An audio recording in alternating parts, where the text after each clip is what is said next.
دوستوں، بزرگوں اور بھائیوں،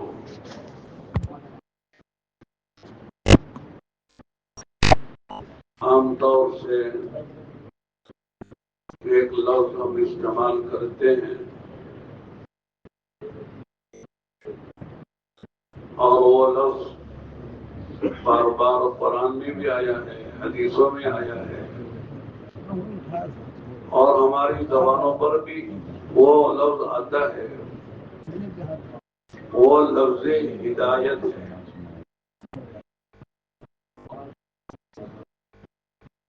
اگر کوئی آدمی کوئی اللہ کے علاوہ کسی کی پوجا کرتا ہے تو فرمایا کہ اس کو دیکھو تو یہ کہو کہ الحمدللہ الذی ہدانا لہذا وما كنا لنهتدی لولا ان ہدانا اللہ، کہ تمام تعریفیں اس اللہ کے لیے ہیں جس نے ہمیں توحید کی، ایمان کی، اسلام کی ہدایت دی۔ اگر وہ ہدایت نہ دیتا ہم بھی وہی کرتے ہوتے جو وہ کر رہا ہے۔ اس لیے علماء نے یہ بات فرمائی ہے، اگر کسی کو کوئی اچھا کام کرنے کا موقع مل گیا، بہت سے اچھے کام ہیں،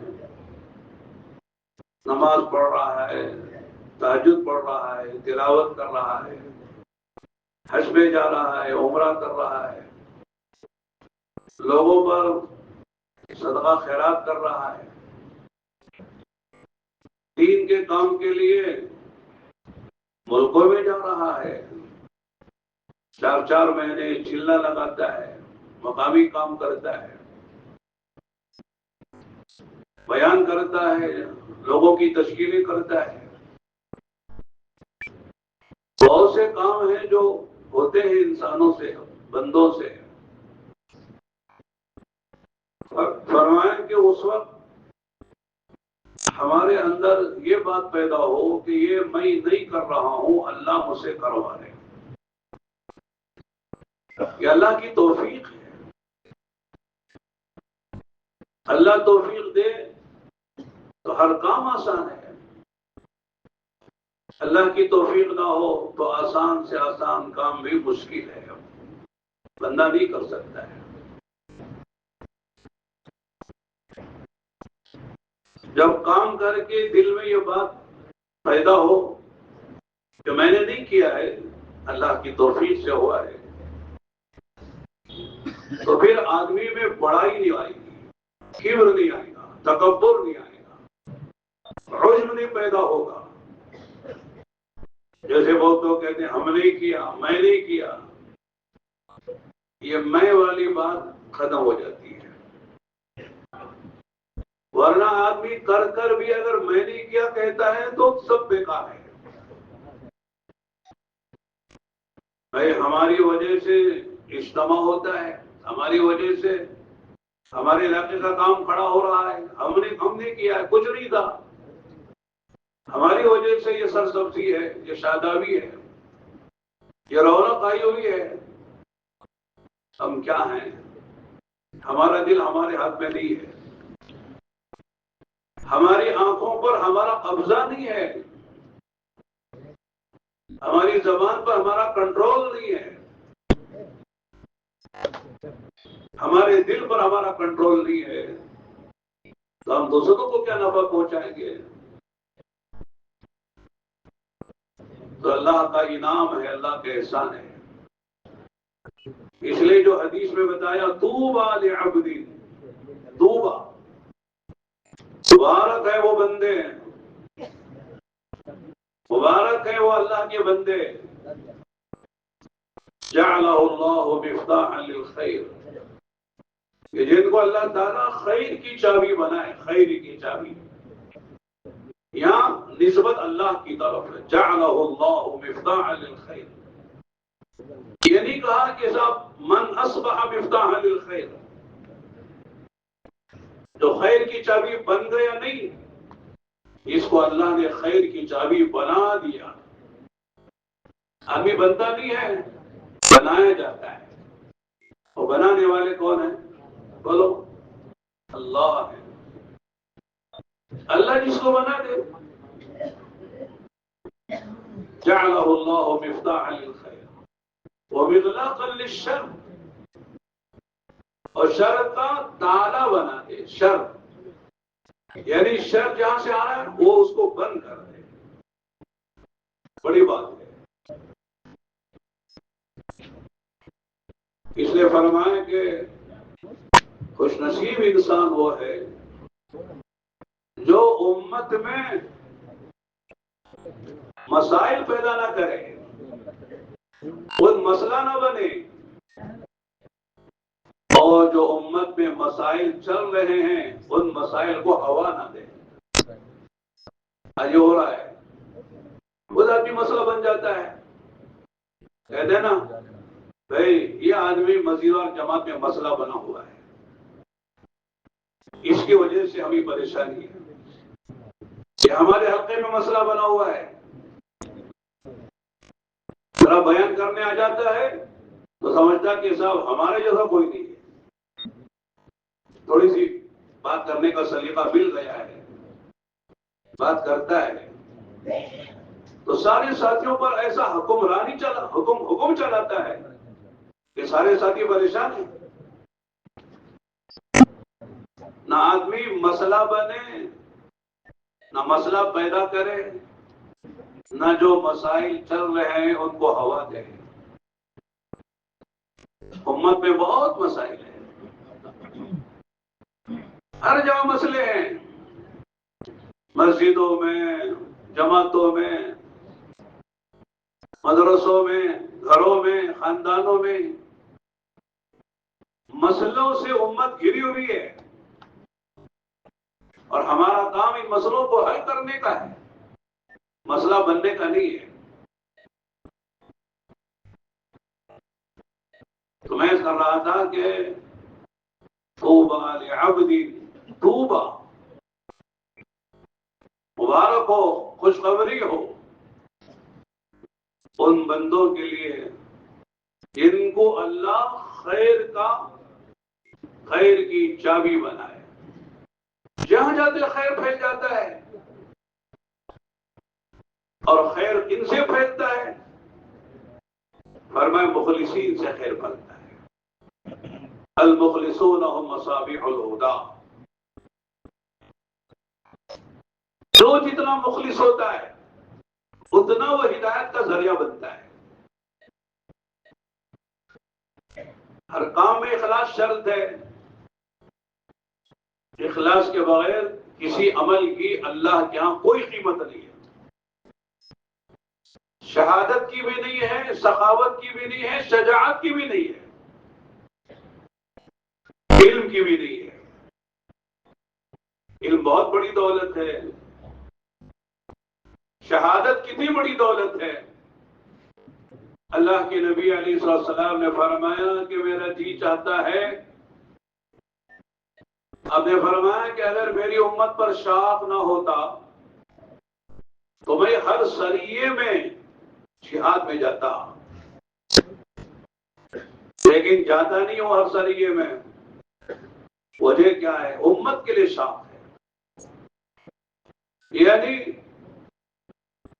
میں چلا جاؤں، بہت سے لوگ معذور ہیں، مجبور ہیں، بیمار ہیں، جا نہیں سکتے ہیں، ان کو تکلیف ہوگی. اللہ کے نبی تو جہاد میں گئے ہیں اللہ کے راستے میں، اور ہم مدینے میں پڑے ہوئے ہیں تو صحابہ کو تکلیف ہوگی. ان کی وجہ سے میں نہیں جاتا. یا ہے کہ بہت سے لوگ جانا چاہتے ہیں، جانے کے اسباب نہیں ہے، سواری نہیں ہے، توشہ نہیں ہے، زیادہ سفر نہیں ہے،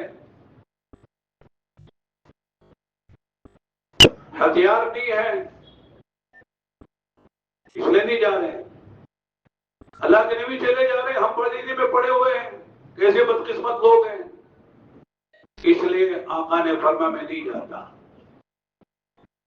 کیا ہے کہ بہت سے کام ہیں اگر میں چلا جاؤں تو مدینے میں وہ کام نہیں ہو پاتے. امت کے بہت سارے کام ہیں، اس لیے بھی میں نہیں جاتا. پھر آگے فرمایا کہ میرا جی تو یہ چاہتا ہے کہ میں اللہ کے راستے میں جاؤں. اقتل ثم احیا ثم اقتل ثم احیا ثم اقتل ثم احیا. اللہ کے راستے میں شہید کیا جاؤں پھر زندہ کیا جاؤں، شہید کیا جاؤں پھر زندہ کیا جاؤں. 3 مرتبہ آپ نے فرمایا. اس سے اندازہ لگائیے کہ نبوت کا مقام کیا ہے. شہادت سے اوپر صدیقیت ہے، صدیقیت سے اوپر نبوت ہے، لیکن نبی بن کر شہادت کی تمنا کر رہے ہیں. اندازہ لگائے کیا مقام ہے شہادت کا. نبی تمنا کر رہے ہیں، لیکن اس شہادت میں بھی اگر نیت میں فتور ہے اس شہادت سے کچھ نہیں ملے گا. شہید ہو گئے، خون بہا دیا، جان گنوا دی، لیکن اخلاص کے نہ ہونے یا نیت کے صحیح نہ ہونے کی وجہ سے جان آدمی اللہ کے راستے میں جان جھونک رہا ہے اور شہادت کا جام پی رہا ہے، لیکن نیت کے اندر فتور ہے، اس لیے سب کچھ کر بھی کچھ نہ ہوا. تو سب سے زیادہ جس چیز کا خیال کرنا ہے، مانگنا ہے، ڈرنا ہے، وہ ہے کہ صاحب ہم کام کریں تو نیت صحیح ہونی چاہیے. کیا مطلب ہے نیت صحیح ہونے کا؟ سب کچھ کریں، سب کچھ لگائیں اور کسی سے کچھ نہ چاہیں. نہ مال چاہیں، نہ مقام چاہیں، نہ منصب چاہیں، نہ جاہ چاہیں، کچھ نہیں. اللہ کے لیے کر رہے ہیں، اسی سے لینا ہے. کام کس کا کر رہے ہیں؟ اللہ کا. لینا کس سے ہے؟ اسی سے لینا ہے. وہی دے گا. انسان کو کیا دے گا؟ فقیر کو کچھ دیتا ہے؟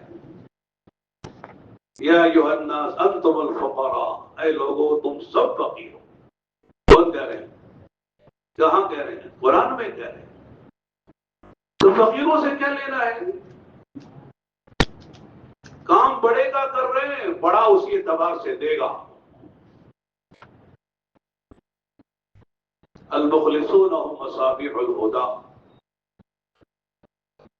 یہ چھوٹی چھوٹی باتیں ہیں حدیث کی، جملے چھوٹے چھوٹے ہیں، لیکن جیسے کہتے ہیں سمندر ہے جو کوزے میں بند ہے.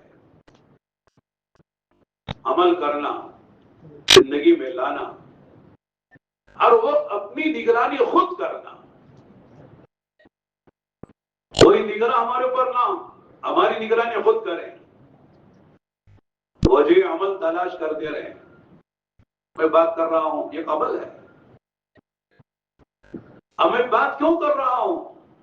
میں خود سوچوں میرے بارے میں. اگر میرے دل میں آتا ہے کہ صاحب لوگ جو ہیں مولانا کی تقریر بڑی زوردار ہوتی ہے،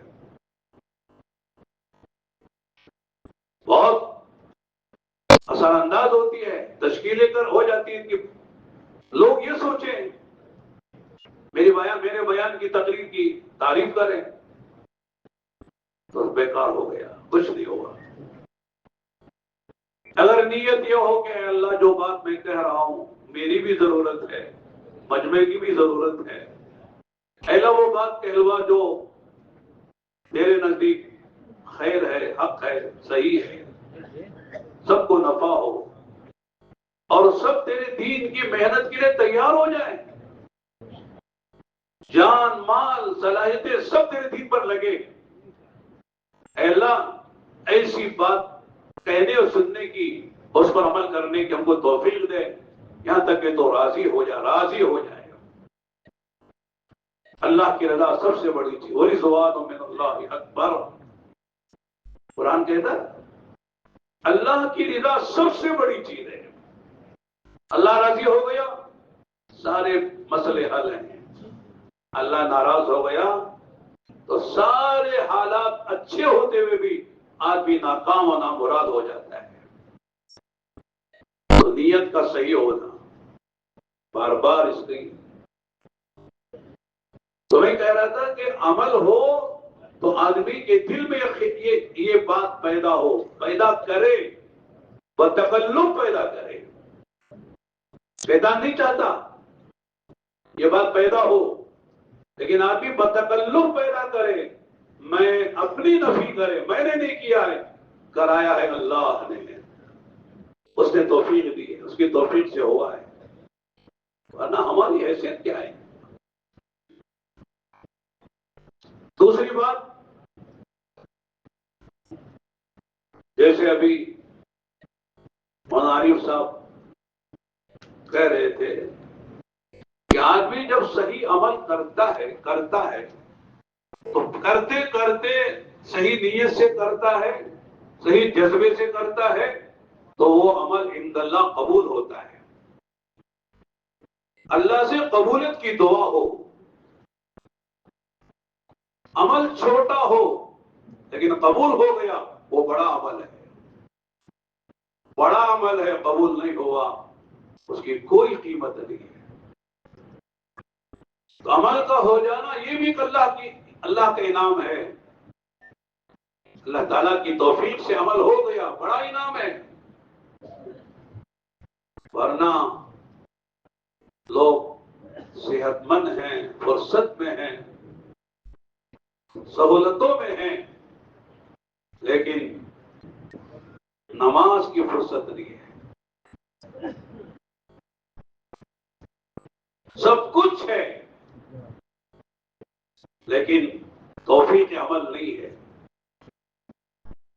مہینوں گزر جاتے ہیں، ہاتھ میں قرآن نہیں آتا.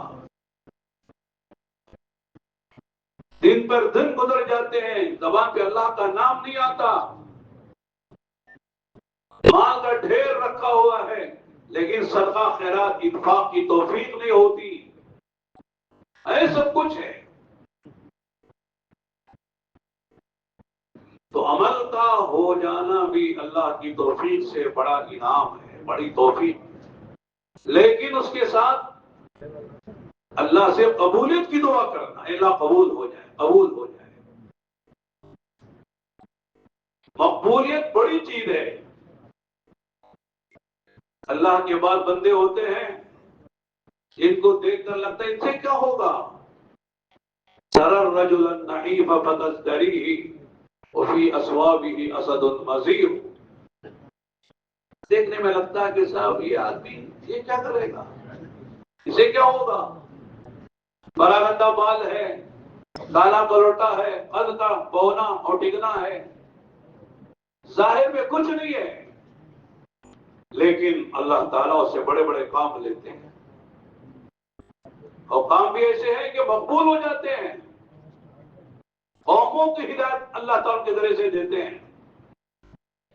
مشہور ہونا الگ بات ہے، مقبول ہونا الگ بات ہے. اور لوگ مشہور ہو جاتے ہیں.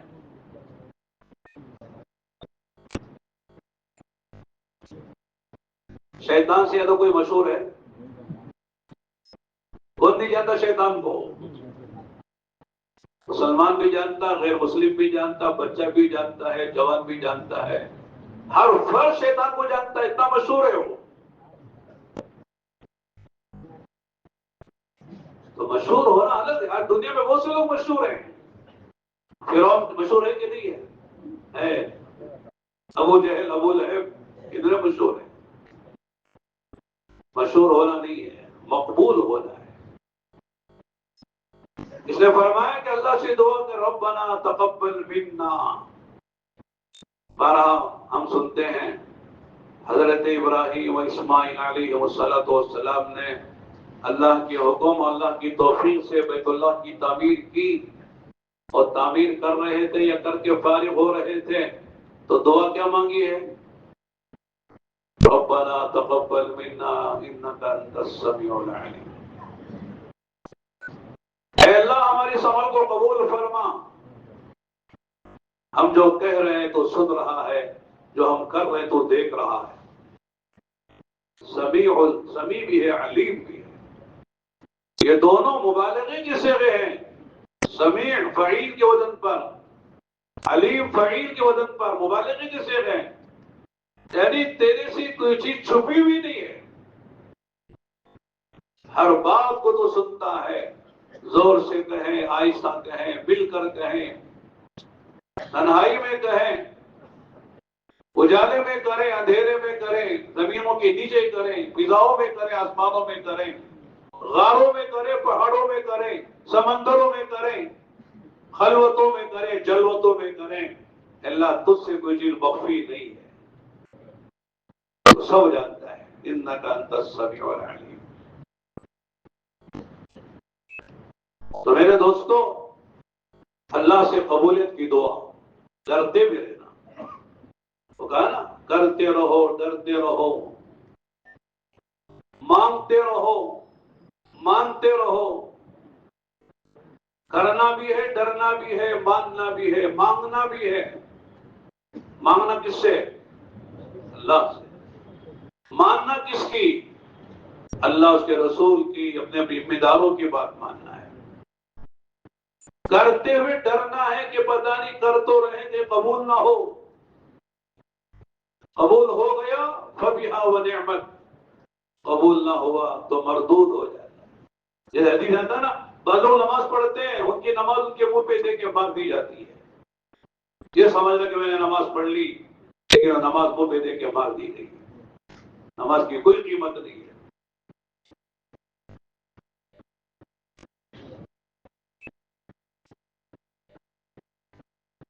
پھر تیسری چیز، عمل کے بعد استحضار ہو اور دل کے اندر اس کا ایمان ہو کہ میں نے نہیں کیا، اللہ نے کرایا ہے، میری کیا حیثیت ہے، میں کر لو یہ کام۔ اور پھر اللہ سے قبولیت کو مانگنا ہے، قبول کر لے۔ قبول کرنے کی علامت یہ بتائی ہے کہ جو عمل ہوا ہے اس کے بعد اگلے عمل کی توفیق ہو گئی، سمجھ لو پچھلا عمل قبول ہو گیا، پچھلا چلہ قبول ہو گیا، علامت کیا ہے؟ اگلا چلہ اگلے سال کا لگ رہا ہے۔ پچھلے 3 دن قبول ہو گئے، علامت کیا ہے؟ اگلے مہینے کے 3 دن لگ رہے ہیں۔ صبح کی تسبیح قبول ہو گئی، علامت کیا ہے؟ شام کی تسبیح کی توفیق ہو گئی۔ فجر کی نماز قبول ہو گئی، علامت کیا ہے؟ ظہر کی نماز کی توفیق ہو گئی۔ ایک عمل کے بعد جب دوسرے عمل کی توفیق ہوتی ہے، یہ علامت ہے کہ اللہ نے اس بندے کا پچھلا عمل قبول کر لیا ہے، تبھی اگلے عمل کی توفیق دے رہے ہیں۔ اگر پچھلا عمل قبول نہ ہوتا، اگلے عمل کی توفیق نہ ملتی۔ اور پھر ہم بندے ہیں، عاجز ہیں، کمزور ہیں، ہماری نیتیں بھی کمزور ہیں، ہمارا عمل بھی کمزور ہے، ہمارے قوہ بھی کمزور ہیں، ہمارے یقین بھی کمزور ہے۔ اس لیے جو عمل ہم کریں گے اس میں کمزوری ہوگی، ہوگی کہ نہیں ہوگی؟ میں نے اتنا شاندار عمل کیا ہے، کوئی نکال کے دکھائے کوئی کمی ہو تو اس میں؟ بندہ ہے، بندے سے کمزور عمل ہوتا ہے۔ اللہ تعالیٰ کو بندے کی بندگی کا اعتراف پسند ہے کہ بندہ اپنی بندگی کا اعتراف کرے۔ اس لیے علماء نے یہ بات لکھی ہے کہ اعمال کی 2 قسمیں ہیں، کچھ عزیمت والے، کچھ رخصت والے اعمال ہیں۔ عزیمت کیا ہے؟ 4 رکعت نماز فرض پڑھنا حضر میں۔ رخصت کیا ہے؟ سفر میں 2 رکعت پڑھنا، یہ رخصت ہے۔ رمضان کا روزے رکھنا حضر میں، یہ فرض ہے، عزیمت ہے۔ اور رمضان کے روزے سفر میں چھوڑنا، یہ رخصت ہے۔ وضو کے ساتھ نماز پڑھنا یہ عزیمت ہے، اور بیماری کی وجہ سے، تکلیف کی وجہ سے تیمم کر کے نماز پڑھنا یہ رخصت ہے۔ فرمایا کہ اگر اللہ تعالیٰ نے آپ کو رخصت دی ہے تو آپ کے حساب میں تو روزہ ہی رکھوں گا ہر حال میں، مر جاؤں گا تو مر جاؤں لیکن روزہ نہیں چھوڑوں گا، میں وضو ہی سے نماز پڑھوں گا، چاہے پانی سے وضو کرنے کی وجہ سے کچھ ہو جائے، میں تیمم نہیں کروں گا، کہ اللہ کو پسند نہیں ہے۔ جس طرح عزیمت پر عمل کرنا مطلوب ہے، اس طرح رخصت پر عمل کرنا بھی مطلوب ہے۔ پہلوانی نہیں دکھانا اللہ تعالیٰ کو میں بڑا پہلوان ہوں، آپ تو کہہ رہے وہ تیمم کر، اللہ تو کہہ رہے تیمم کر، میں کہتا ہوں نہیں اللہ میں تیمم نہیں کروں، وضو ہی کروں گا۔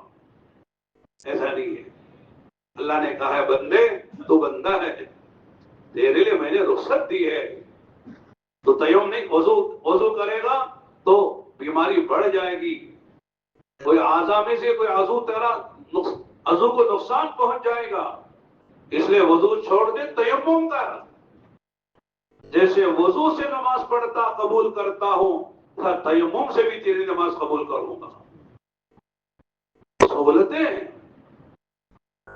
تو فرمایا کہ جو لوگ رخصت کے موقع پر بھی عزیمت پر عمل کر کے یہ دکھاتے ہیں تو گویا کہ وہ اللہ کے سامنے پہلوانی دکھانا چاہتے ہیں۔ فرمایا وَلَن يُشَادَ الدِّينَ أَحَدٌ إِلَّا غَلَبَهُ، جو دین پر سختی کا معاملہ کرتا ہے فرمایا کہ وہ دین اس پر غالب آ جائے گا۔ ظاہر کہ کب تک وضو کر کے نماز پڑھے گا، یہ وقت آئے گا تیمم سے بھی نماز چھوڑ دے گا۔ اس نے فرمایا جو رخصتیں ہیں رخصتوں پر عمل کرو، عزیمت ہے عزیمت پر عمل کرو جیسے موقع ہے۔ تو ابھی کہہ رہا تھا بندے سے تو عمل ناقص ہی ہوتا ہے، مکمل ہوتا ہے، اللہ کی شان کے مطابق کر سکتے۔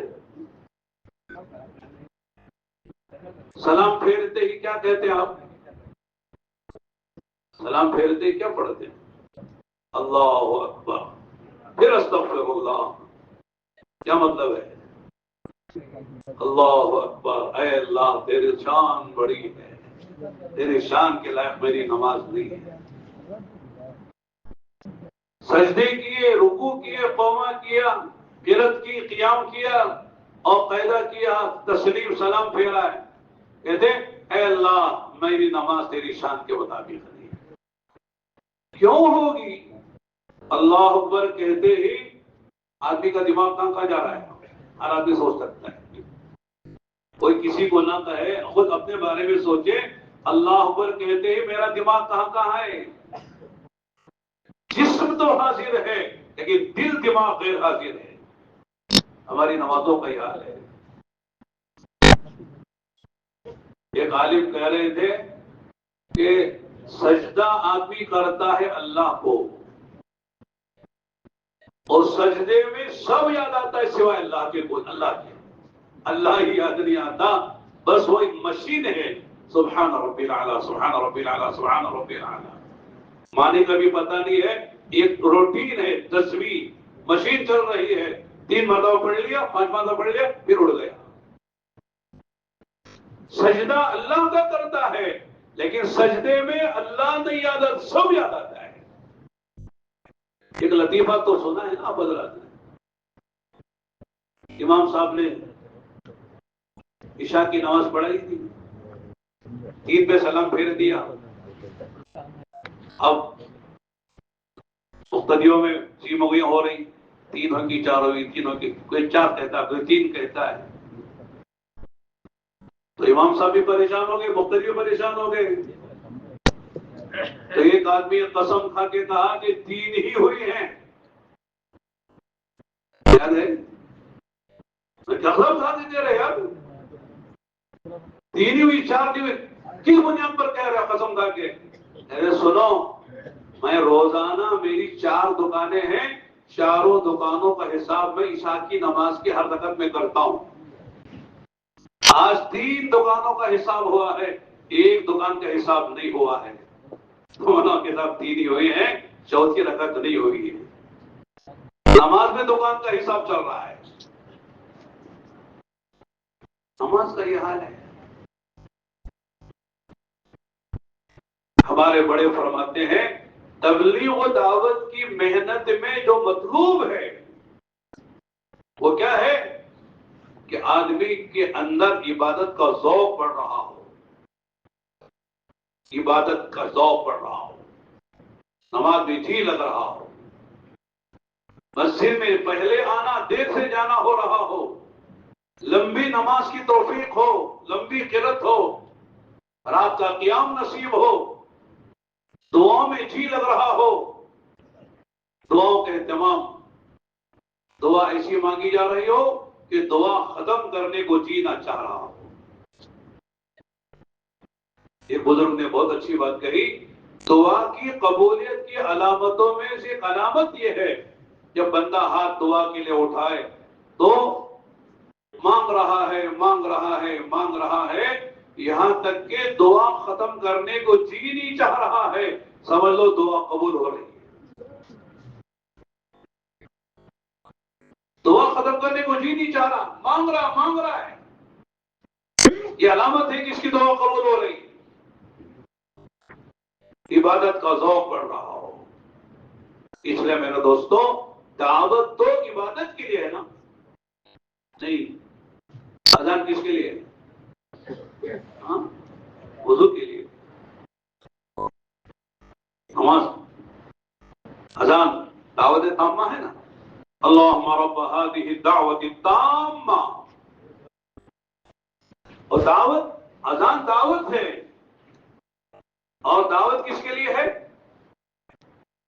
نماز کے لیے۔ نماز کیا ہے؟ عبادت ہے، عبادتوں میں سب سے اونچا مقام ہے، جیسے انسان کے بدن میں سر کی حیثیت ہے، سر کا مقام ہے، اس طرح اسلام میں دین میں نماز کا مقام ہے۔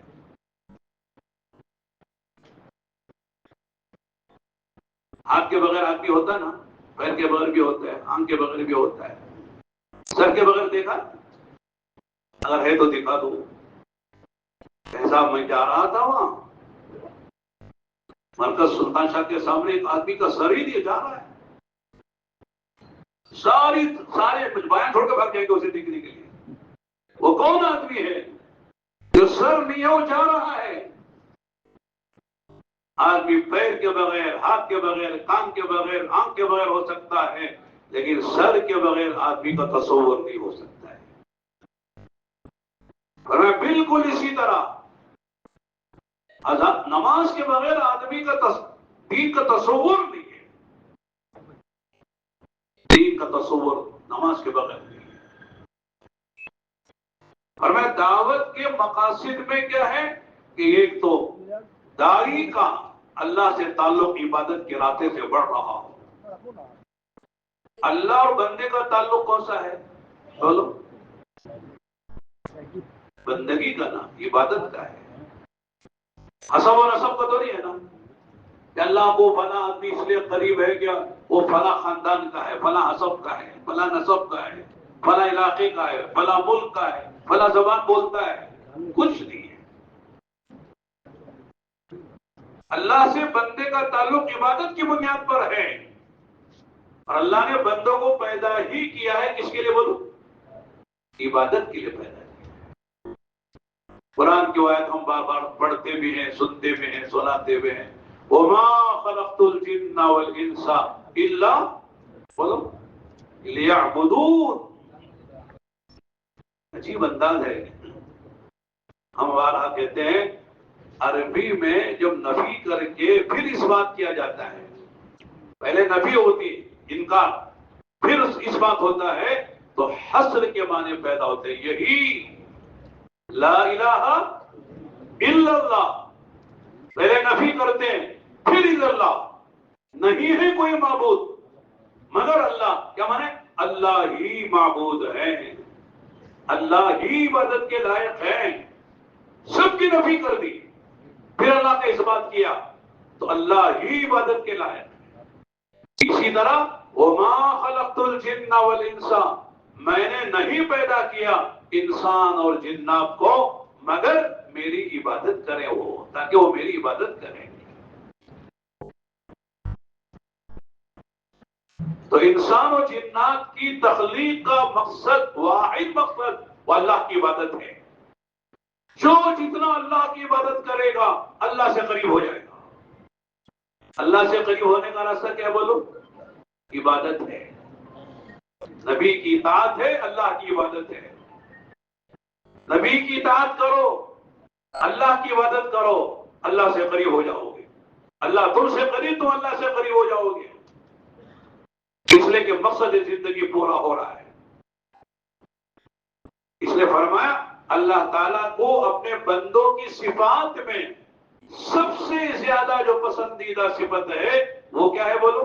عبدیت ہے، بندگی ہے. دعا کیوں؟ وہ خود عبادت ہے. عبادت کی جان ہے، عبادت کا کریم ہے، عبادت کا مغز ہے، عبادت کا عصارہ اور خلاصہ ہے. کیوں؟ اس لیے کہ دعا میں عبادت کی شان اعلیٰ درجے کی ہے. بندہ سب کی نفی کرتا ہے، اے اللہ آپ ہی ہے، اے اللہ آپ ہی ہے. بادشاہ بھی پکار رہا ہے، وزیر بھی خدا سے کہہ رہا ہے، غریب بھی کہہ رہا ہے. یعنی سب کی نفی، اپنی بھی نفی. مجھ سے کچھ نہیں ہوتا، نہ میرے مال سے کچھ ہوتا ہے، نہ میری طاقت سے کچھ ہوتا ہے، نہ میری صلاحیتوں سے کچھ ہوتا ہے. اے اللہ جو ہوگا، جو ہو رہا ہے، جو ہونے والا ہے، اے اللہ تیرے ہی سے ہوگا. تو ہی کرے گا، میرے ہاتھ میں کچھ نہیں ہے. اس لیے علماء نے بات کہی ہے، جہاں تمام مادی طاقتیں جواب دے دیتی ہیں اور فیل ہو جاتی ہیں، وہاں سے دعا کی طاقت شروع ہوتی ہے. آپ دیکھ لینا پورے قرآن میں اللہ تعالیٰ نے نبیوں کا تذکرہ جہاں کیا ہے، انہوں نے ساری محنت کر لی، سب کچھ کر لیا، آخر میں جس ہتھیار کا سہارا لیا ہے وہ دعا کا سہارا ہے. پورے قرآن میں اللہ تعالیٰ نے نبیوں کی نام کی کئی صورتیں اتاری ہیں. اتاری کہ نہیں؟ سورہ ہود ہے، سورہ یوسف ہے، سورہ یونس ہے، سورہ نوح ہے، سورۃ الانبیاء ہے. بہت ساری صورتیں قرآن میں، اور بھی صورتیں جن میں نبیوں کا تذکرہ اللہ نے کیا ہے. لیکن ان صورتوں میں اللہ تعالیٰ نے نبیوں کی دعوت اور دعا کا تذکرہ کیا ہے. نبی نے کیسے اللہ سے مانگا ہے، کیا مانگا ہے.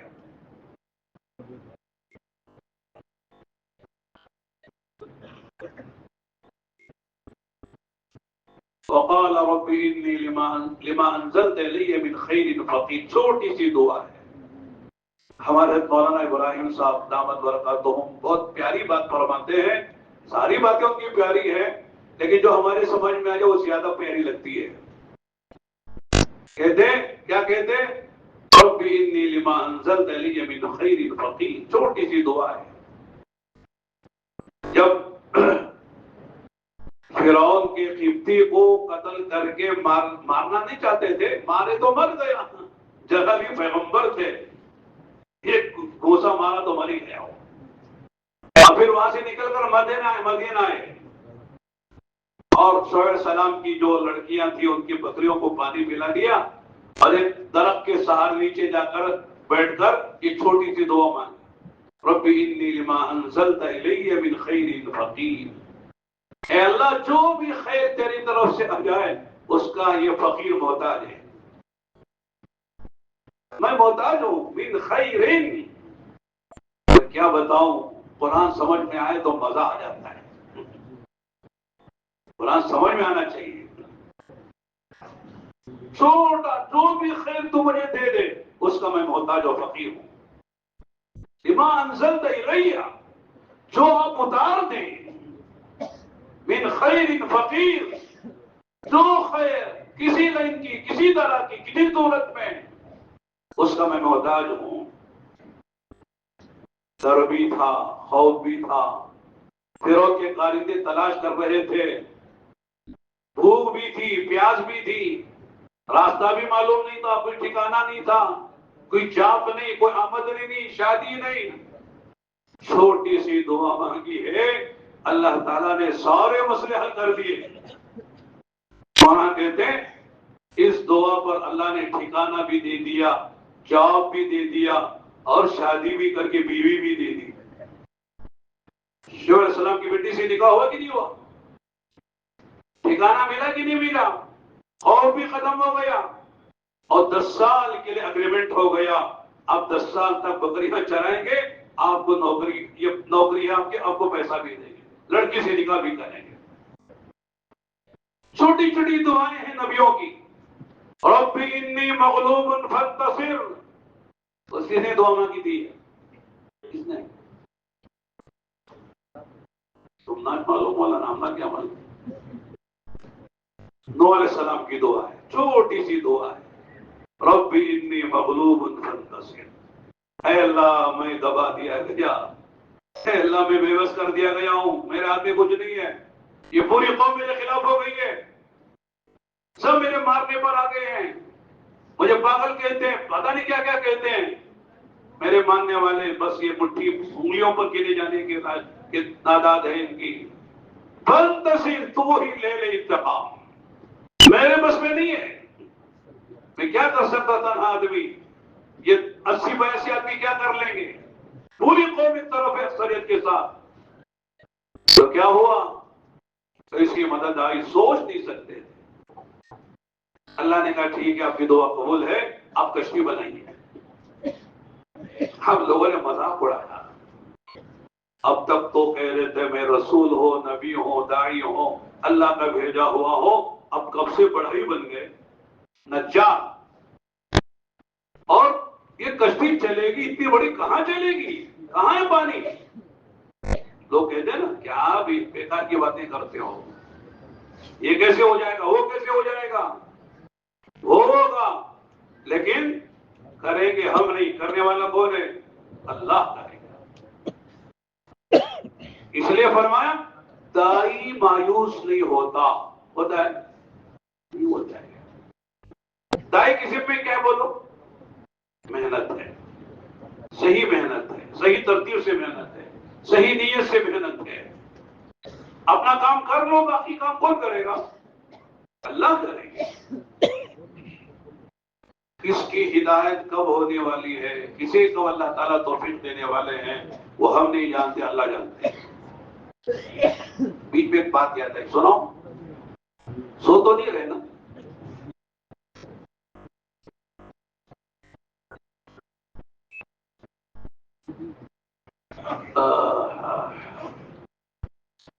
حضرت عبداللہ ابن مبارک، نام سنا ہے؟ نہیں سنا؟ اب تو سن لیا نا، بول سکتے ہیں سن لیا حضرت، ابھی سنا نا؟ کون تھے؟ صحابی تھے، تابعی تھے، کون تھے؟ حضرت امام بخاری رحمۃ اللہ علیہ کے استاد تھے، ان کا لقب تھا امیر المؤمنین فی الحدیث۔ کیا تھا؟ امیر المؤمنین فی الحدیث، سارے ایمان والوں کے امام حدیث میں۔ ان کے بارے میں لکھا ہے کہ ان کی جو ابتدائی زندگی تھی بڑی غلط زندگی تھی۔ کیوں غلط تھی؟ امیر بھی تھے، کبیر بھی تھے، مالدار بھی تھے، اغنیا میں تھے، اثریا میں تھے۔ مال جب آتا ہے تو اپنی تمام خرابیوں کے ساتھ بھی آتا ہے۔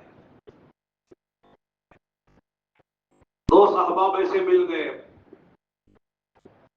گانے بجانے کی محفل، پینے پلانے کی محفل، بڑا ان کا ایک باغ تھا سیب کا، وہاں کیسا ہاؤس بناتے ہو؟ فارم ہاؤس، فارم ہاؤس لوگ بنا کے جا کے ٹھہرتے ہیں نا، فارم ہاؤس ہمارا ہے، تو وہاں جاتے تھے، مجلسیں گرم کرتے تھے، موسیقی چلتی تھی، گانا بجانا چلتا تھا، شراب کا دور چلتا تھا۔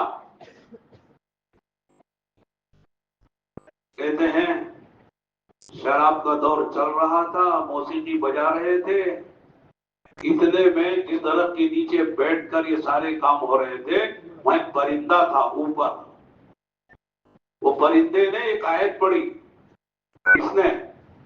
آدمی نے نہیں، پرندے نے پڑھی، اللہ جب ہدایت دینے پر آتے ہیں پرندوں کو خدا دریا بنا دیتے ہیں. سورہ حدید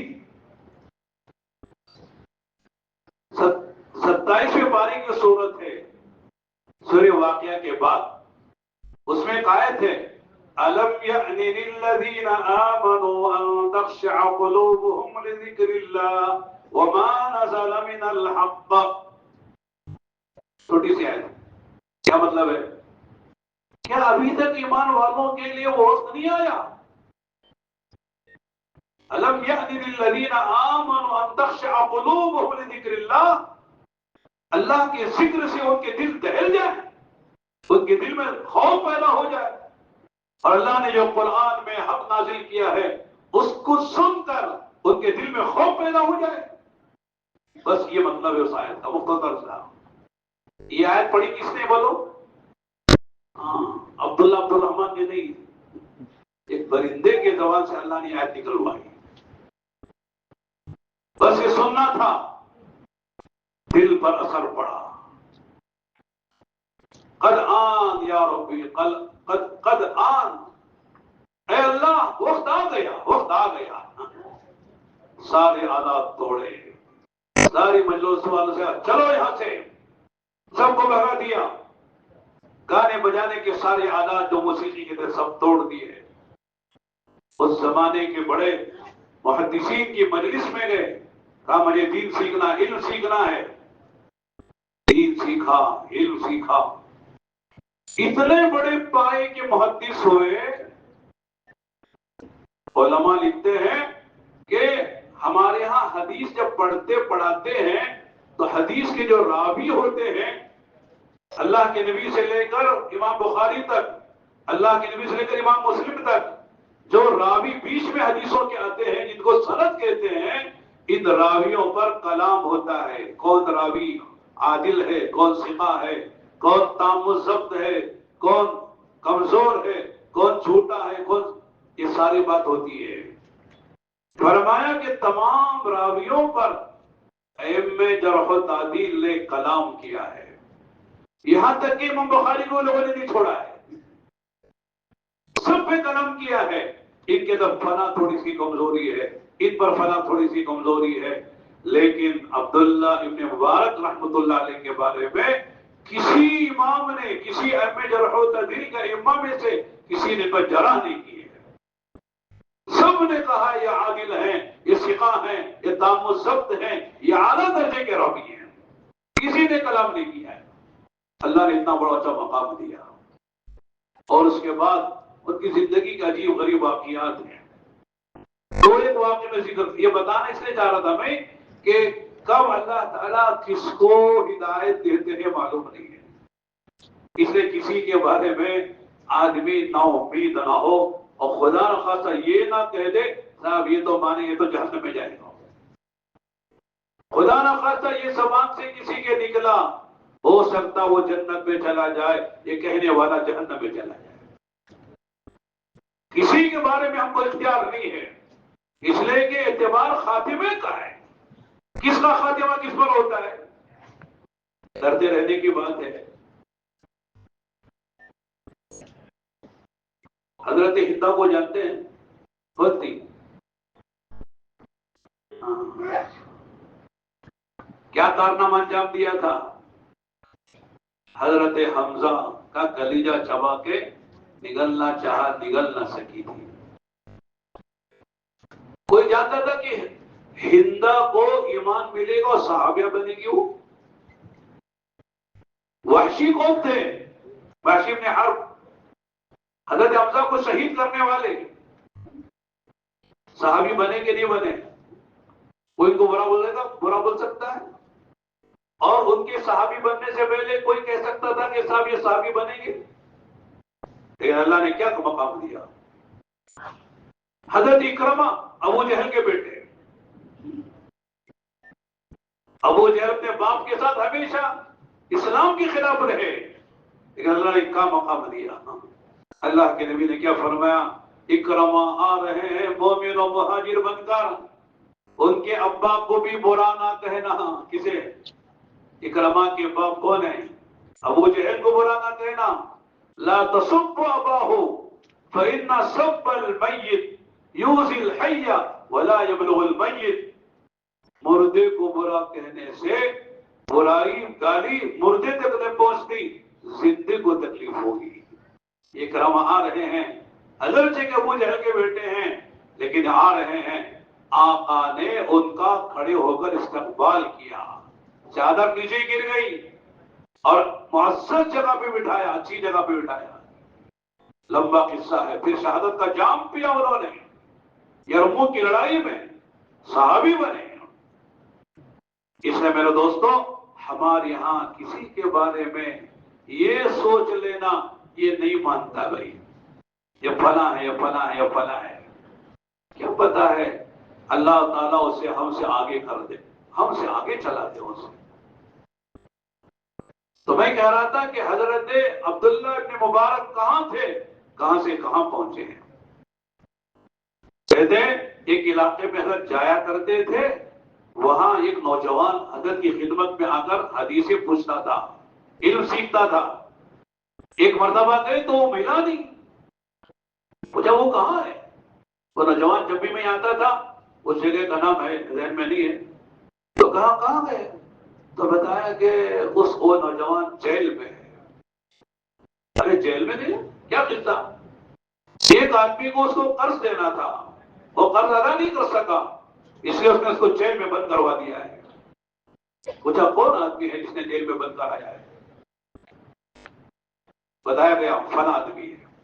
اس کے پاس گئے، پتہ معلوم کر کے گئے اور جا کے پوچھا، بھائی آپ نے اس آدمی کو جیل میں بند کیا، اس نوجوان کو؟ کہا میں نے بند کیا ہے۔ کیا قصہ ہے؟ مجھے پیسے دینے ہیں، کتنے دینے ہیں؟ 10,000 دینار دینے۔ کتنے دینار بولے تو؟ کاغذ کا سکہ، ہو کاغذ کا، سونے کے سکے۔ ایک دینار ہوتا تھا، ایک درہم، درہم چاندی کا اور دینار سونے کا سکہ، 10,000 دینار دینے۔ اب آگے کی بات سنیے، حضرت نے فرمایا دیکھو تو میرا محبوب نوجوان ہے، دین سیکھنے میرے پاس آیا کرتا تھا، اب مجھے پتا چلا کہ وہ جیل میں ہے، اب پھر تمہارے پاس میں آیا ہوں معلوم کرنے کے لیے وہ جیل میں کیوں تم نے اس کو داخل کیا ہے۔ تو نے بتایا کہ 10,000 دینار۔ تو حضرت نے فرمایا وہ 10,000 میں ادا کرتا ہوں، اور آگے فرمایا ایک شرط کے ساتھ، 10,000 دینار میں ادا کریں گے شرط کے ساتھ۔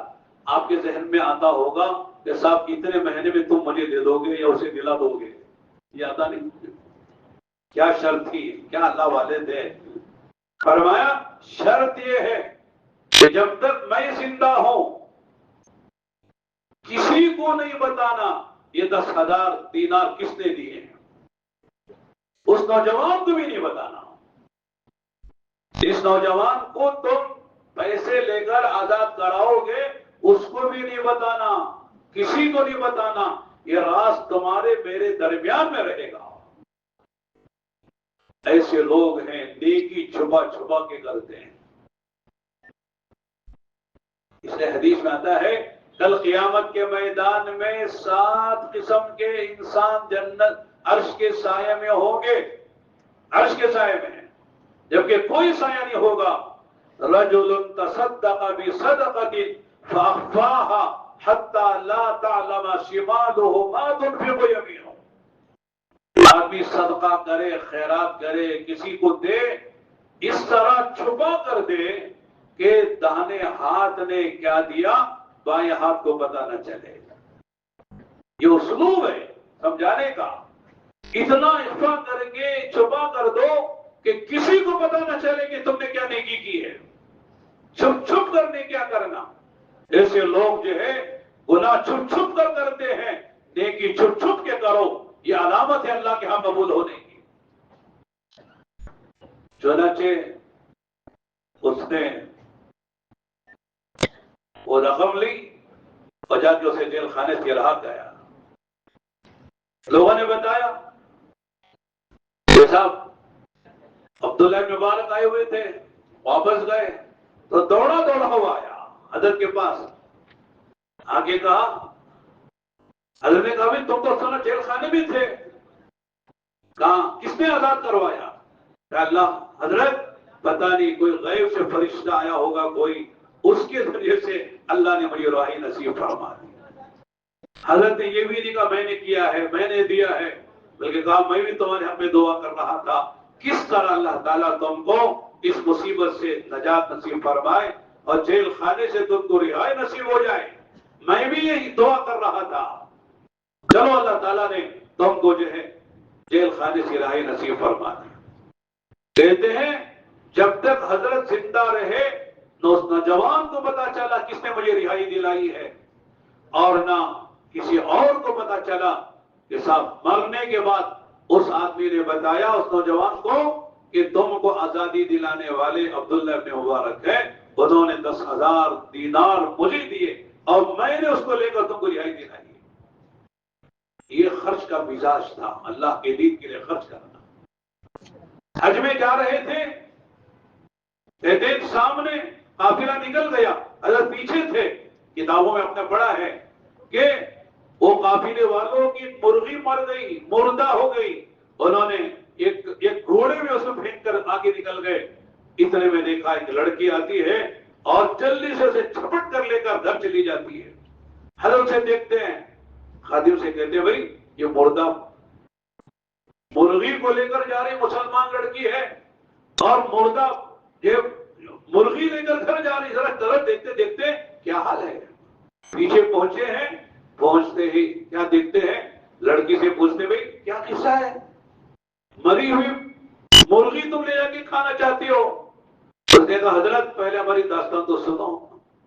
کہا ہماری والدہ بیوہ ہے، میں یتیم ہوں، ہمارے گھر میں کوئی کمانے والا نہیں ہے، 3 دن کا فاقہ ہم پر آیا ہے، اور آپ جانتے ہیں 3 دن کا فاقہ آنے کے بعد آدمی کو جان بچانے کے لیے مردہ کھانا بھی حلال ہو جاتا ہے، اس لیے ہم یہ مردہ ہمارے لیے جائز ہے، آپ کے لیے جائز نہیں ہے، اس لیے مجبوری میں لے کر ہمیں لے کر آئی ہو، میری امی بھی نہیں کما سکتی، میں بھی نہیں کما سکتی، گھر میں فاقے ہیں، تو لہذا یہ مرغی لے کر ہم جان بچانا چاہتے ہیں۔ حضرت نے خادم سے کہا ہم حج پہ جا رہے تھے، کتنے پیسے ہمارے؟ کہ 2,000 دینار ہیں۔ پوچھا واپسی کے لیے کتنے وقت چاہیے ہم کو واپس چلے جائیں؟ 20 دینار کافی ہوتے ہیں، تب 20 دینار نکال لینا اور باقی سب اس لڑکی کے حوالے کر دینا۔ حج چھوڑ دیا اور واپس آ گئے، اور یہ دیکھ کر ان کے آنسوں میں آنسو آ گئے کہ ہم تو حج پہ جا رہے ہیں اور یہاں لوگ مردہ کھا رہے ہیں، مردہ کھا رہے ہیں۔ میرے دوستوں اور بھائیوں، جب امت کا درد و فکر ہوتا ہے تو آدمی اس طرح کی زندگی جیتا ہے۔ آدمی جو ہے اپنی جان سے، اپنے مال سے، اپنی جذبات سے، اپنی اللہ کی دی ہوئی صلاحیتوں سے اللہ کے بندوں پر جو ہے وہ محنت کرتا ہے، قربانی دیتا ہے، اور لوگوں کو جو ہے دنیا کی مصیبت سے بھی نکالتا ہے، آخرت کی مصیبت سے بھی نکالتا ہے۔ غر میں عرض کر رہا تھا کہ دعوت کے کام میں مقصود کیا ہے؟ اللہ کا بندہ بندہ بنے، بندگی والی زندگی گزارے۔ اللہ تعالیٰ کو سب سے محبوب یہ ہے کہ بندہ بندہ بن کر دنیا سے آ جائے، مال سے بندگی ہو، جان سے بندگی ہو، علم سے بندگی ہو، جسم سے بندگی ہو، خود بندہ بنے اور دوسروں کو بندگی پر لانے کی محنت کرتے کرتے دنیا سے چلا ہے۔ خود کھا لینا، خود پہن لینا، خود موج مزے کر لینا، دنیا تو سب کر رہی ہے، اگر ہم نے بھی کر لیا تو کیا کر لیا؟ کچھ کر لیا۔ ایک کتاب میں پڑھ رہا تھا، علامہ تھانوی رحمت اللہ علیہ مرض الوفات میں ہے، یعنی جس بیماری میں حضرت کا انتقال ہوا ہے اس بیماری میں ڈاکٹروں نے کہا ہے کہ بات نہیں کرنا، خاموش رہنا، بات کرنے سے بیماری بڑھے گی، پریشانی آئے گی۔ تو حضرت لیٹے ہوئے ہیں، اچانک مولوی شفیع ادھر آؤ، تم معرف القرآن لکھ رہے ہو، فلاں آیت کے بارے میں یہ بات اللہ نے میرے دل میں ڈالی ہے، اس کو دیکھ لینا، اس کو لکھ لینا. بیمار ہیں. تھوڑی دیر کے بعد پھر بلایا، پھر بلا کے کہا قرآن کی اس آیت کی تفسیر یہ دیکھ لینا، یہ لکھ لینا. 2-3 مرتبہ اس طرح کہا تو جو ڈاکٹر تھے، تیماردار تھے، انہوں نے کہا کہ حضرت آپ کو تو منع کیا گیا ہے، بار بار آپ بلا رہے ہیں، بول رہے ہیں اور دماغ پہ زور ڈال رہے ہیں اور یہ کہہ رہے یہ نہیں کرنا چاہیے آپ کو. حضرت کا جواب فرمایا ٹھیک ہے، آپ جو کہہ رہے ہیں وہ بھی ٹھیک ہے، لیکن آگے فرمایا سنو، جو وقت اللہ کے دین کے کام نہ آئے وہ وقت ہی کیا ہے؟ جو وقت اللہ کے دین کے کام نہ آئے، امت کے کام نہ آئے، وہ وقت ہی کیا ہے؟ خوش نصیب ہیں جن کے اوقات، جن کا مال، جن کی جان اللہ کے دین پہ لگ رہی ہو. لگاتے لگاتے جا رہے ہیں. ماشاءاللہ کل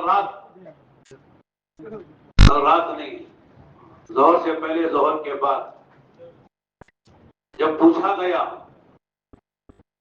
اجتماع ہونا کہ نہیں ہونا، ہونا ہے تو اس کے کیا فائدے ہیں،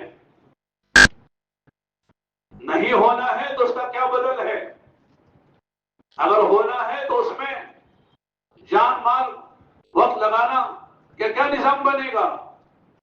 الحمدللہ ہر ضلع کے تمام ساتھیوں نے ایک زبان ہو کے کہا کہ ہمارے ضلع کی متفقہ رائے اور تجویز ہے، بلکہ بات کا فیصلہ ہے. حالانکہ فیصلہ تو یہاں سے ہوتا بڑوں کی طرف سے، فیصلہ ہی کر لیا. حالانکہ تجویز والی بہت بولنا چاہیے. ہم سب کی تجویز ہے، ہم سب کی رائے ہے کہ اجتماع ہونا چاہیے.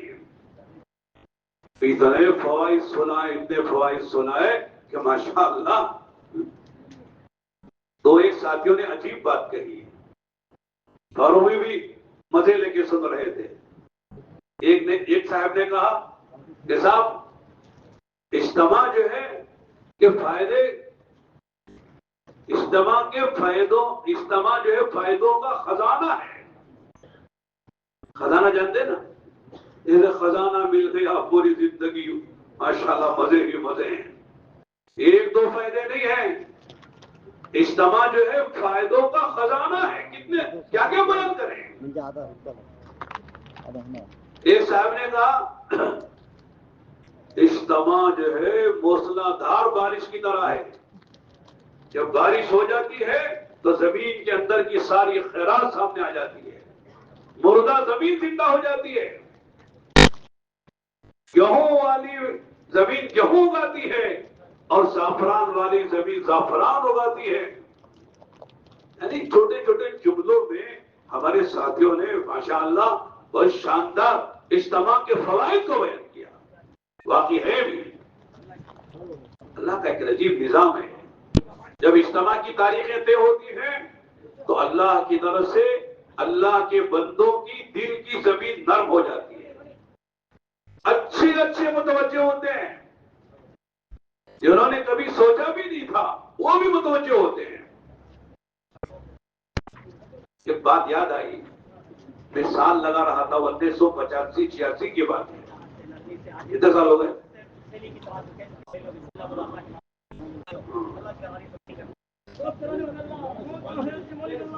تو اس وقت جو ہے پتا نہیں کون سا ضلع تھا، ضلع کا نام لینے کی ضرورت بھی نہیں ہے. ایک ضلع میں ہم ایک مسجد میں تھے، تو مسجد کے جو سیکرٹری یا صدر جو بھی تھے انہوں نے 3 دن تک ہماری جماعت کی بڑی نصرت کی. کھلایا پلایا ٹھہرایا، ہماری تعلیم میں، ہمارے گشتوں میں، ہمارے بیانوں میں وہ شریک رہے. آگے کی بات یہ ہے کہ وہ اکثر روتے تھے. وہ تعلیم میں بیٹھ کے رو رہے ہیں، بیان میں رو رہے ہیں. مجھے ان سے بڑا اثر ہوا. مسجد کا متولی، ذمہ دار صدر یا سیکرٹری جو بھی تھے وہ، اور اتنا اثر لینا. میں نے کہا بھائی ہم بھی تو مدرسوں کے آدمی ہیں، قال اللہ قال رسول کے ماحول میں رہ کر آئے ہیں، ہم کو اتنا رونا نہیں آتا، تم کو کتنا رونا کیوں آ رہا ہے؟ تم تبلیغ میں کیسے لگے آؤ؟ کب سے لگے؟ انہوں نے ایک عجیب بات سنائی، نے کہا مولانا کیا بتاؤں، سنانا بھی میرے لیے مشکل ہے، یہ کہہ کر انہوں نے کہا کہ مولانا آج سے 4 مہینے پہلے میں جماعت میں لگا ہوں، 4 مہینے پہلے اسی مسجد میں ایک جماعت آئی تھی، آپ کے بنگلور کی جماعت آئی تھی، اور میرا صحیح دعوت کا نہیں تھا۔ لوگ بناتے نا تبلیغ والے ایسے ایسے ویسے ویسے، اندر ہے تو پتہ چلتا ہے ایسے ویسے ہیں کہ کیسے کیسے ہیں۔ تو لوگوں نے ذہن میرا بنایا ہوا تھا کہ تبلیغ والے ایسے فلاں ہیں۔ تو میں نے تبلیغ جماعت کو کہا، مؤذن سے کہا کہ باہر بھگاؤ ان کو۔ مؤذن نے کہا کہ صاحب یہ جاتے نہیں ہیں، بٹ فقیراں جاتے نہیں، ضلع سے میں آیا بنا کے میں نکلوں گا۔ انہوں نے پھر بھی تاخیر کی تو میں نے ان کے بستر اٹھا کے باہر پھینکے۔ جماعت جا رہی تھی واپس، اور مسجد کی دروازے پر باہر نکلنے کا جو مین گیٹ ہوتا ہے وہاں کھڑے ہو کر مسجد یعنی جماعت کے امیر صاحب نے دعا مانگی، لیکن ان کا دعا مانگنا بھی مجھے اچھا نہیں لگا۔ جب دل سخت ہو جاتا نا تو کوئی عمل بھی اچھا نہیں لگتا ہے۔ تو جب دعا میں نے ڈنڈا مارا تو ان کے پیشانی سے خون نکلا۔ انہوں نے خون کو اس طرح صاف کر کے کہا، ایک جملہ کہا تھا کہ اے اللہ تیرے نبی کو طائف میں مارا گیا دعوت کی وجہ سے، اے اللہ آج وہ سنت زندہ ہوئی ہے، اے اللہ اسی کی برکت سے اس بستی والوں کو، ان مارنے والوں کو ہدایت دے۔ دائی کبھی بد دعا نہیں کرتا ہے، وہ تو دعا ہی دعا کرتا ہے۔ اللہ کی نسبت پر مار کھانا ہر ایک کو نصیب نہیں ہوتا ہے، اللہ کی دین کی نسبت گالیاں سننا ہر ایک کو نصیب نہیں ہوتا ہے، یہ تو قسمت والوں کو ملتا ہے۔ مانگنا نہیں ہے کہ مارو ہم کو، گالی دو، لیکن آ جائے حال تو صبر کرنا ہے۔ انہوں نے یہ دعا مانگی، تھوڑا سا اثر ہوا، جماعت چلی گئی۔ بنگلور میں اجتماع تھا، پیالس گروڑ کا اجتماع تھا، اس میں میں اور میرے دوست جو میرے ذہن کے لوگ تھے، ہم نے کہا چلو ٹنڈوں کا اجتماع، ٹنڈوں کا ذرا دیکھیں کیا ہوتا ہے۔ صرف تماشائی بن کر ہم آئے تھے، تماشائی، بیان سننے کے لیے یا کوئی عظمت کے طور پر نہیں آئے، تماشائی بن کر آئے تھے۔ 3 دن تو وہاں رہے، لیکن بیان تو کیا سنتے ہم لوگ۔ یہاں بھی مجمع آتا ہے، ہمارے بڑوں کو تکلیف ہوتی ہے، بھئی اپنے جو مجلسیں ہیں اس میں بیٹھنے کے بجائے باہر بھی کچھ مجمع ہو جاتا ہے، خرید و فروخت کرتا، ایسا لگتا ہے یہ چیزیں آپ کو اپنے ضلعوں میں نہیں ملتی، یہی ملتی ہیں۔ ہر جگہ مصیبت ہمارے لیے بازار لگ جاتا ہے۔ چنانچہ کہتے ہیں کہ میں رہا، رات مجھے استنجا کی ضرورت پڑی، استنجا کے لیے اٹھا تو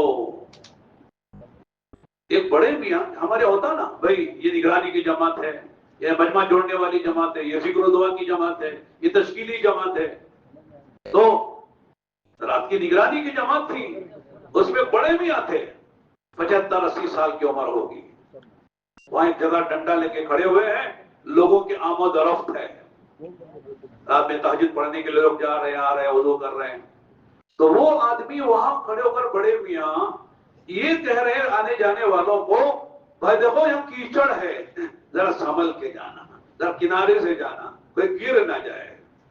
یہ چھوٹے چھوٹے جملے رات کے 3-3:30 بجے کھڑے ہو کر وہ بڑے میاں لوگوں کی خیرخواہی میں یہ جملے کہہ رہے ہیں۔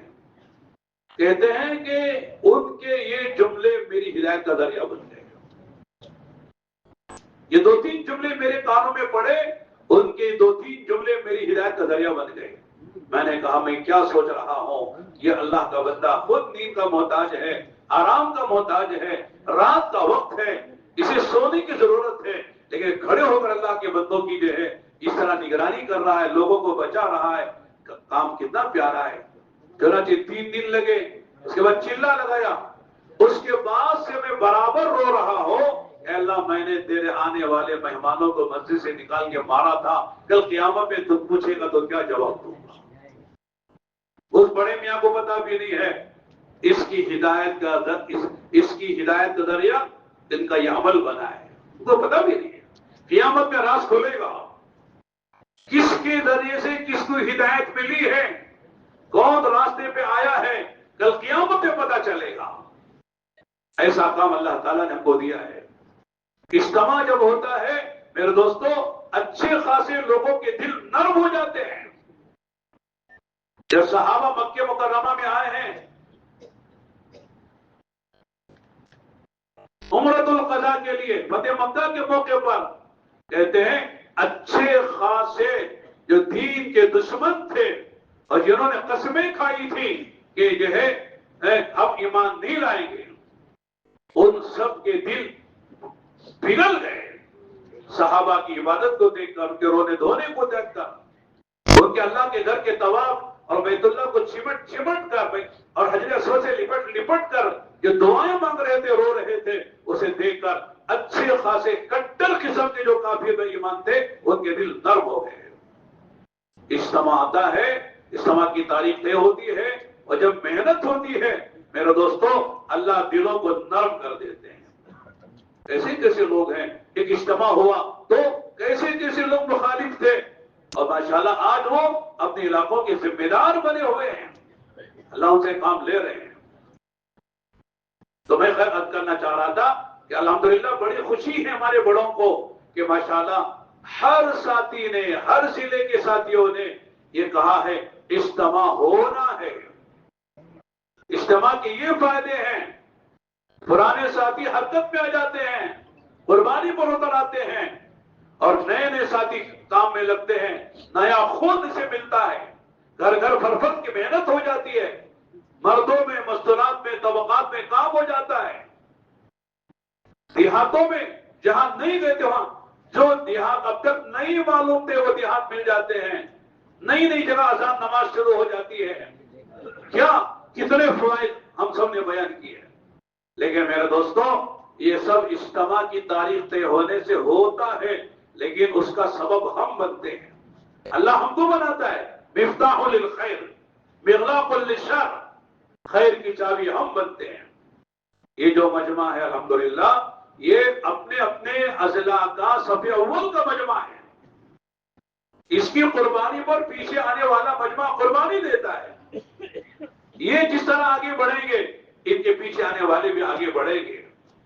اجتماع تاریخ طے ہو کر تاریخ آ جائے اجتماع ہو جائے گا، لیکن یہ جو ہم نے سارے فوائد گنوائے ہیں، یہ ہوگا یہ ہوگا یہ ہوگا یہ ہوگا، یہ اس وقت ہوگا جبکہ یہ مجمع یہ اجتماع سے پہلے محنت کے لیے کھڑا ہوگا۔ یہ کھڑا ہوگا تو باقی جو مجمع یہاں نہیں آیا ہوا ہے، حالانکہ وہ بھی ماشاءاللہ کام میں چلتا ہے، اس کے بھی 4 مہینے لگے ہوئے ہیں، وہ بھی مسجد اور جماعتوں میں بیٹھتا ہے، وہ بھی 2.5 گھنٹے دیتا ہے، 6 روزہ لگاتا ہے، ان سب کے کھڑے ہو کر قربانی دینے کا سبب یہ مجمع بنے گا، تب جا کر آگے کام بڑھے گا، اور ہمارے اضلاع کا اجتماع شاندار بنے گا، اس کے اثرات پورے ضلع پر پڑیں گے۔ اس لیے میرا دوست بول بھائیو ماشاءاللہ رات میں بھی یہ بات آئی کہ ماشاءاللہ اجتماع سے پہلے 4 مہینے یہ جو پورا مجمع آیا ہوا ہے اپنے اپنے ماشاءاللہ ضلعوں سے یہ مجمع اجتماع سے پہلے 4 مہینے دے۔ اگر اجتماع سے پہلے 4 مہینے پورے نہیں ہوتے ہیں، اجتماع سے پہلے جتنا وقت لگ سکتا ہے لگائے، باقی وقت اجتماع کے بعد لگائیں۔ اس لیے کہ اجتماع سے پہلے بھی محنت ہوتی ہے جو اصل بنیادی محنت ہے، اسی سے ہر ضلع کے ہر تعلقے میں، ہر تعلقے کے ہر زون میں، ہر زون کے ہر بستی میں، ہر بستی کے ہر گھر پر، ہر گھر کے ہر فرد پر ہم پہنچ پاتے ہیں۔ اور نئے نئے ساتھیوں کی 3 جماعتیں نکال کر ان کی چلے کی تشکیلیں 4 مہینے کی تشکیلیں ہوتی ہیں. یہ مجمع جب نیت کر لیتا ہے. اور میرے دوستوں اللہ کے ہاں قیمت تو قربانی دینے والوں کی ہے. جو جتنی بڑی قربانی دے گا اللہ تعالیٰ اتنا بہت سے کام لیں گے. صحابہ کی قربانیوں کا تذکرہ تو ہم کرتے ہیں. ابھی ہمارے جو اکابر جو ماضی قریب کے ہیں ان کی کیا قربانیاں ہیں. شیخ الاسلام مولانا حسین احمد مدنی رحمۃ اللہ علیہ, شیخ الہند مولانا محمود الحسن صاحب رحمۃ اللہ علیہ, انہوں نے امت کا دین بچانے کے لیے, عقیدہ بچانے کے لیے, امت کو آزادی کے ساتھ دین پر چلے اس کے لیے کیسی بڑی بڑی قربانی دی. اگر ہم سنتے ہیں تو رونگٹے کھڑے ہو جاتے ہیں. صحابہ کا نام سنتے تو کہتے ہیں صحابہ ہے, ہم کہاں ہیں. لیکن یہ ہمارے اکابر صحابہ بھی نہیں تھے, تابعین بھی نہیں تھے, تبع تابعین بھی نہیں تھے, خیر القرون اولا کے لوگ نہیں تھے, ہمارے زمانے کے ہیں. ابھی ماضی قریب میں 50 سال 60 سال پہلے وہ دنیا سے گئے ہیں. کیسی کیسی قربانیاں دی ہیں, کیسی کیسی قربانیاں دی ہیں. مالٹا کی جیل میں 3 سال 7 مہینے رہے ہیں. کتنے مہینے؟ 3 سال 7 مہینے رہے. 2 سال کہتے اندھیری کوٹری میں ان کو رکھا گیا تھا.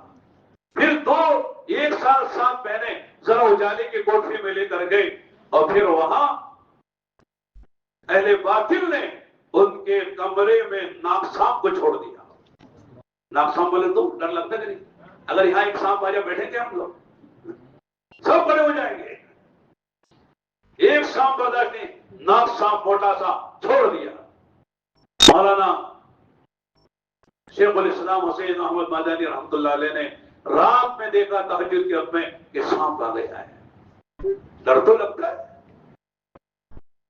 حضرت صدیق اکبر نے جب غار ثور میں دیکھا کہ دشمن اوپر آ کے کھڑا ہو گیا ہے, ڈر لگا.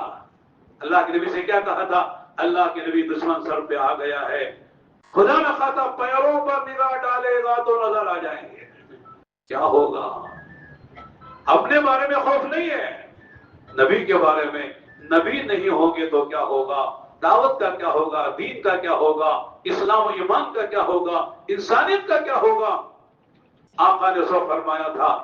کیا فرمایا؟ یا ابا بکر, یا ابا بکر ما ظنک باثنین اللہ ثالثہما. اے ابو بکر, ان 2 کے بارے میں تمہارا کیا خیال ہے؟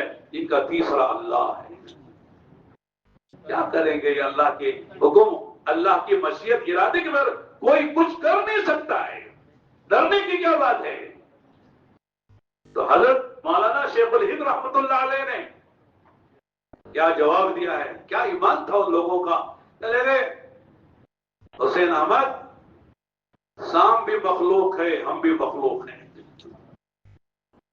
ہم بھی کچھ نہیں کر سکتے اس کے ارادے کے بغیر, یہ بھی کچھ نہیں کر سکتا. اپنی نماز پڑھی, تہجد کی, تہجد کے بعد لا الہ الا اللہ کی ضربیں لگائی. لا الہ الا اللہ, لا الہ الا اللہ لگاتے نا اللہ والے, زور زور سے ذکر جہری. تو کہتے ہیں جب حضرت لا الہ الا اللہ کی ضربیں لگاتے تھے اور سر ہلاتے تھے, وہ سام بھی اپنا سر اٹھا کے زمین پہ مارتا تھا, وہ کہ وہ بھی سر میں لگا رہا ہے.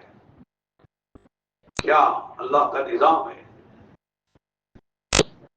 جب حضرت کا ذکر ختم ہوا, یہ بھی اس کمرے سے باہر چلا گیا.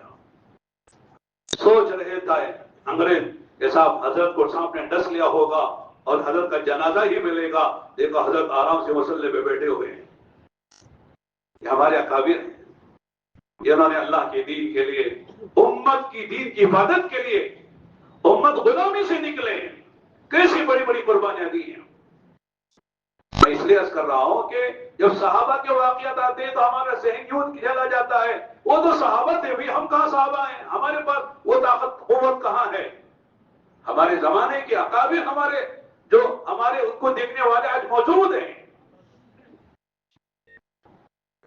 ابوالکلام آزاد, ان کا نام کیا تھا؟ محی الدین تھا. ویسے لوگوں کو نہیں معلوم ہوگا. ابوالکلام آزاد سے مشہور ہے. ابوالکلام کے معنی کلام کے باپ. ان کو فارسی بھی، عربی بھی، اردو بھی عالیشان آتی تھی. بہت ان کی زبان میں بڑی طاقت و قوت تھی، اس لیے ان کو لقب دیا گیا ابوالکلام کا، ورنہ ان کا نام محی الدین تھا. وہ بھی جیل میں گئے، بیوی بیمار ہے. اکثر ہم لوگوں کو عذر ہوتا ہے گھر کا، گھر والی کا. 4 مہینے مولانا گھر والی کی اجازت نہیں ہے، گھر کے حالات درست نہیں ہیں. سنیے ابھی ہمارے حال کے بزرگوں میں ہیں، کیا کہا؟ بیوی بیمار ہو گئی، سب بیمار ہو گئی. اس نے کہا کہ آپ اللہ کے لیے آ کر مجھے مرتبہ دیکھ کر چلے جا، میں بیمار ہوں، سب بیمار ہوں. ہم ہوتے تو کوئی کوشش کرتے ہیں چلو بیوی. ظاہر ہے کہ ہر آدمی کو اپنی بیوی سے محبت تو ہوتی ہی ہے، اللہ ماشاء اللہ کوئی جاہل ہو، کوئی ظالم ہو، الگ بات ہے، ورنہ ہر آدمی کو بیوی سے محبت. بلکہ میں تو کہتا ہوں مولویوں کو اپنی بیوی سے زیادہ محبت ہوتی ہے، اس لیے وہ جانتا ہے بیوی کا کیا حق ہے. تو حضرت فوراً نہ چلے نہیں آئے، بلکہ خط کا جواب لکھا کہ اللہ کی بندی تو یہ گھر میں بیمار ہے، یہاں پورا ملک بیمار ہے. پورے ملک کو چھوڑ کر جو جا رہا ہے بے دینی کی طرف، غلامی کی طرف، اس کا دین پر چلنا مشکل ہے اور باطل کی طرف چلا جا رہا ہے. اگر ہم محنت نہ کریں گے تو پورا ملک جو ہے یہ بیمار ہے.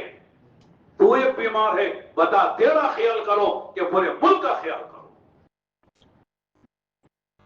کیا جواب تھا؟ آگے کہتے پھر اس اللہ کی بندی نے دوسرا خط لکھا. یہ خط لکھا کہ ٹھیک ہے میں بھی بیمار ہوں، تم بھی بیمار ہے، لیکن ایک مرتبہ آپ انگریز سے چھٹی لے کر آپ آ جائیں. آپ کہیں گے میری بیوی بیمار ہے تو انگریز چھٹی دے دے گا آپ کو، ذرا دیکھ کر آپ پھر چلے جائیں. بس اتنا اب مجھ پر رحم کر دے، آخری وقت میں دیکھ لیں، ہو سکتا ہے آپ کے آنے سے پہلے میں کہیں مر نہ جاؤں. کہتے ہیں کہ حضرت اس پر تو جانا چاہیے تھا نا، لیکن حضرت نے عجیب جواب دیا. دوسرا جواب دیا کہ ٹھیک ہے تو یہ دیکھنا بھی میرا جی چاہتا ہے، لیکن انگریز سے چھٹی لے کر آنا یہ میرے لیے ذلت کی بات ہے، یہ ذلت میں برداشت نہیں کر سکتا. جس کو ہم ملک سے باہر بھیجنا چاہتے ہیں اس سے چھٹی لیں، یہ ذلت کی بات ہے. آگے لکھا کہ ٹھیک ہے کہ تو اگر خدا نخواستہ اس بیماری میں مر جائے تو ٹھیک ہے، یہاں ملاقات نہیں ہوگی، وہاں ملاقات ہو جائے گی، جہاں ہمیشہ رہنا ہے. جنت میں تو جانا ہے، دنیا میں جنت میں جانے کی تیاری ہی کے لیے تو آئے ہیں. تو لہذا تو مرے گی ایمان کے ساتھ، جنت میں جائے گی، اور میں بھی دین کی خدمت کرتے ہوئے ایمان کے ساتھ مروں گا، میں بھی جنت میں جاؤں گا، وہاں ہمیشہ کی ملاقات ہو جائے گی. حدیث میں آتا ہے جو عورت اپنے شوہر کی خدمت کرتی ہے اور اللہ کی عبادت کرتی ہے، وہ شوہر سے پہلے جنت میں جا کر اپنے شوہر کا استقبال کرے گی. شوہر بعد میں جا رہا، بیوی پہلے سے جا کر وہ استقبال کر رہی ہے. یہ بات عورتوں کو سمجھانے کی ہے. اگر تم نے ہماری نصرت کی، ہماری مدد کی اور ہمارا ساتھ دیا دین کی محنت میں، تو ہم سے پہلے جنت میں جاؤ گی اور ہمارے استقبال کرنے کے جنت میں تم وہاں دروازے پہ کھڑی رہو گی. عورتوں کو سمجھانے کی بات، یہ ہمارے اکابر کی بات اس لیے سنا رہا ہوں، ابھی ماضی قریب کی باتیں ہیں. الحمدللہ دعوت و تبلیغ کی برکت سے بھی ایسی مثالیں پیدا ہو گئی.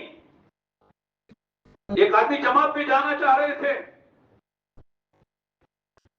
بیوی سے پوچھا کہ میں جماعت میں جانا چاہ رہا ہوں، کتنے دن کا تیرے کھانے پینے کا نظام کر دوں.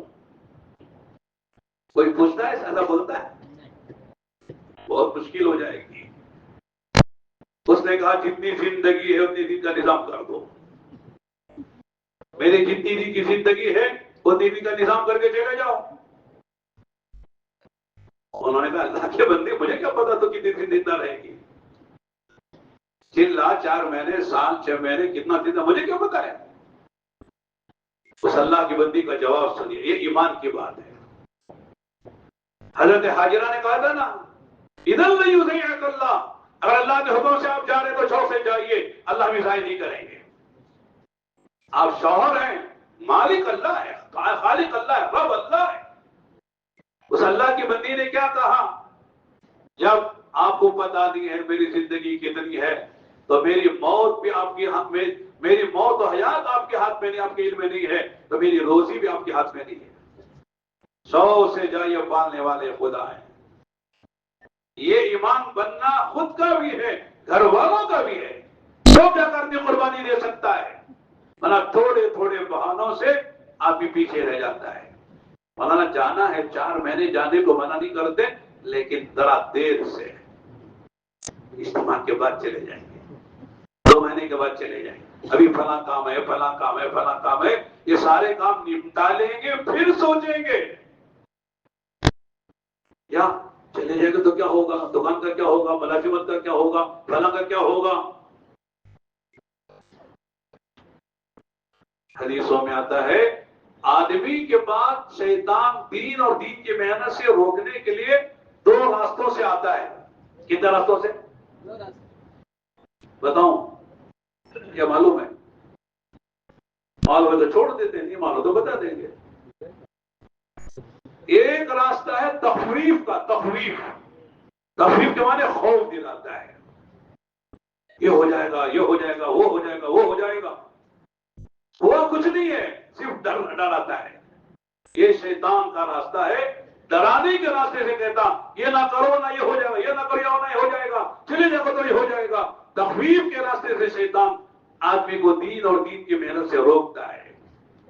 ہر آدمی سوچ سکتا ہے میرے بات جو اب تشکیل ہونے جا رہی ہے، اب نیت کرنے میں جا رہا ہوں، شیطان میرے پاس کس راستے سے آ رہا ہے، ڈرا رہا کہ کیا کہ چلے جاؤ گے، نوکری کا کیا ہوگا، دکان کا کیا ہوگا، بچوں کا کیا ہوگا، بیوی کا کیا ہوگا، بہت سی چیزیں لا کر سامنے کھڑا کرتا ہے۔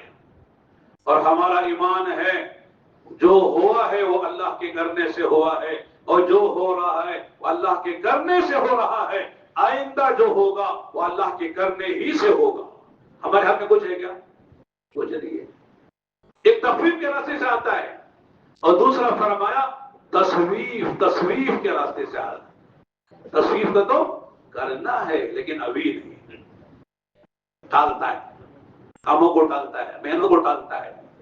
ٹالنا کیا مطلب؟ کرنا ہے مولانا، کون کہہ رہا نہیں جانا ہے، کون کہہ رہا کہ 4 مہینے نہیں لگانا ہے، لیکن اب نہیں بعد میں، اب نہیں بعد میں۔ اس کو کہتے ہیں تصویف۔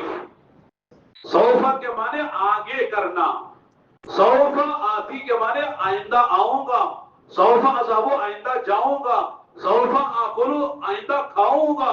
عربی میں سوفا کا لفظ آتا ہے، سوفا جب مضارع پہ داخل ہوتا ہے اس کے معنی جو ہے مستقبل بعید کے کر دیتا ہے، بعد میں کریں گے۔ کرنا ہے تہجد لیکن آج سے نہیں، آئندہ مہینے سے، آئندہ ہفتے سے تہجد پڑھنا ہے، وہ آئندہ آتا ہی نہیں ہے۔ میں کہتا ہوں ناڑے با آتا ہے، ناڑے با ناڑے آتا ہی نہیں ہے، وہ جب بھی آئے گا وہ ٹوٹے ہو جائے گا، آج ہو جائے گا، ناڑے ہوتا ہی نہیں ہو۔ جو کل پہ ٹالتا ہے وہ کام نہیں کرتا ہے۔ اور سب سے بڑی خطرناک بات حدیث میں آتی ہے، اکثر اہل النار اہل التصویف، یہ ڈرنے کی بات ہے۔ اکثر جہنم میں جانے والے وہ لوگ ہیں جو کام کو ٹال دیتے ہیں۔ کرنا ہے لیکن آئندہ کریں گے، آئندہ کریں گے۔ تو میرے دوستو اور بھائیو، اس وقت ماشاءاللہ ہمارے سامنے 3-4 مہینے ہیں۔ ابھی یہ مہینہ چل رہا ہے، ختم ہونے کے آدھا مہینہ ہو گیا ہے۔ ستمبر، اکتوبر، نومبر، دسمبر، جنوری کے کچھ وقت ہے۔ نومبر، دسمبر، جنوری میں آپ کے ماشاءاللہ آپ کے تجویز کے مطابق تاریخیں دی جائیں گی اجتماعات کی، اور ترتیب بنائی جاتی ہے، بنائی تقریباً ہو گئی، تقریباً وہ سنائی بھی جائے گی انشاءاللہ۔ لہذا اب ہمارے اجتماع کے ملنے سے لے کر اجتماع تک کتنے مہینے ہمارے پاس ہیں، کتنی محنت کا موقع ہم کو ملا ہوا ہے۔ وہ خوش نصیب ہیں جن کا اجتماع سے پہلے 4 مہینے لگ جائیں، فارغ ہو جائیں۔ 4 مہینے لگے ہوئے، ابھی 6 مہینے ہوئے مولانا چلہ لگے ہوئے، پھر کیسے چلے جائیں؟ یہ تقاضا ہے۔ وہ ترتیب پر چلے تھے آپ چلے میں، یہ تقاضے پر چلیں گے، اور تقاضے میں چلنے والوں سے خدا ہدایت کا کام لیتے ہیں۔ ترتیب والوں کو ثواب ملتا ہے، تقاضوں پر چلنے والوں سے اللہ تعالیٰ ہدایت کے کام لیتے ہیں. اس لیے میرے دوستو اب ہمارے ضلع کا اجتماع ہے, ہمارا تقاضا ہے اس اجتماع کا, ہم کو وقت لگانا ہے. بلکہ ایک فرد یہاں جو آیا ہوا ہے وہ ایک جماعت ہے. ایک ساتھی دو ساتھی مل کر اپنی جماعت بنا کے جا سکتے ہیں اور اپنے پورے ضلع کو کھنگال سکتے ہیں. ضلع کے ہر تعلقے میں, ہر تعلقے کے ہر زون و بستی میں, ہر گاؤں قریے دیہات میں ہم جا سکتے ہیں. ایک اچھا موقع ہے اور اللہ تعالیٰ نے دیا ہے. لہذا اجتماع تک ہمارے 4 مہینے ختم ہو جائیں, ایسی ترتیب بنائیں. اگر اجتماع تک 4 مہینے ختم نہیں ہو سکتے ہیں, اجتماع سے پہلے چلا لگ گیا, 1.5 چلا لگ گیا, جو باقی وقت رہے اجتماع کے بعد لگ جائے. اجتماع سے بھی جماعتیں تیار ہوتی ہیں, ان میں بھی لے جانے کی ذمہ داروں کی ضرورت ہوتی ہے. یعنی اجتماع کے بعد بھی وقت لگ سکتا ہے. لیکن ایک مرتبہ یہ پورا مجمع یہ طے کرے ہم کو ہماری اجتماع کی محنت کے لیے 4 مہینے لگانا ہے. اجتماع سے پہلے 4 مہینے لگ جاتے ہیں تو نور علی نور ہے, فبہا و نعمت ہے. لیکن اجتماع سے پہلے ہمارا وقت کسی وجہ سے 4 مہینے پورا نہیں ہو سکتا ہے. اجتماع سے پہلے جتنا وقت لگ سکتا ہے, چلا 1.5 چلا 2 مہینے اجتماع سے پہلے لگ جائے. اجتماع کے بعد جو وقت باقی رہتا ہے وہ اجتماع کے بعد وقت لگ جائے. کبھی سب تیار ہیں انشاءاللہ؟ اب ذرا کون تیار ہے کھڑے ہو جاتے ہیں, اپنے صرف کھڑے ہو جاؤ.